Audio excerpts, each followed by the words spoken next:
من الشيطان الرجيم بسم الله الرحمن الرحيم نحمده ونصلي على رسوله الكريم والنبي المعصوم عليه الصلاة والسلام أما بعد فقال الله تبارك وتعالى في كلامه الكريم والقرآن العظيم أعوذ بالله من الشيطان الرجيم بسم الله الرحمن الرحيم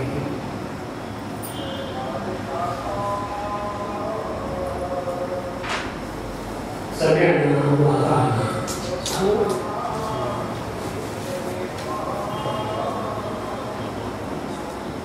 جب سے دنیا بنی ہے اس وقت سے یہ لوگ کام کرتے آئے یہ زمین کی بات نہیں کرتا ہوں آسمانوں پر بھی یہ ہوا ہے ہمارے تمہارے سامنے کی بات نہیں ہے دربار خداوندی میں یہ ہوا ہے دونوں فریق دونوں جماعتیں دونوں گروہ دونوں نظریات دونوں احساس دونوں فکر کچھ لوگ بھی موجود تھے اور آج بھی موجود ہیں ربنا سمعنا وأطعنا اے ہمارے پروردگار ہم نے سنا اور ہم نے اطاعت کی پوری دینداری کے دو باتوں میں ہے پوری دینداری صرف یہ دو باتوں میں دو باتوں میں دو لفظوں میں اے ہمارے پروردگار ہم نے سنا اور ہم نے اطاعت کی اس کو کیا کہتے ہیں دینداری کہتے ہیں اس کو کہتے ہیں ایمان اور اس کے مقابلے میں ایک نظریہ آیا ایک خیال آیا ایک دماغ پیدا ہوئی ایک ذہنیت کا ہوئی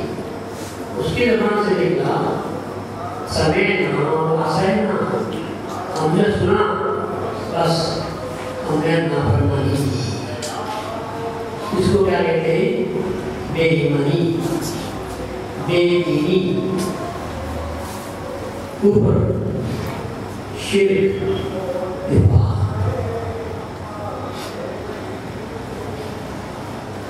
اللہ تعالیٰ نے آدم کو سجدہ کرنے کے تعلق سے کہا تو وہ فرشتوں نے سن بھی لیا اور فوراً اطاعت بھی کر گئے سجدے میں گر گئے ایک جماعت کام کر رہی اس کے مقابلے میں ایک جماعت تھی اس نے سمعنا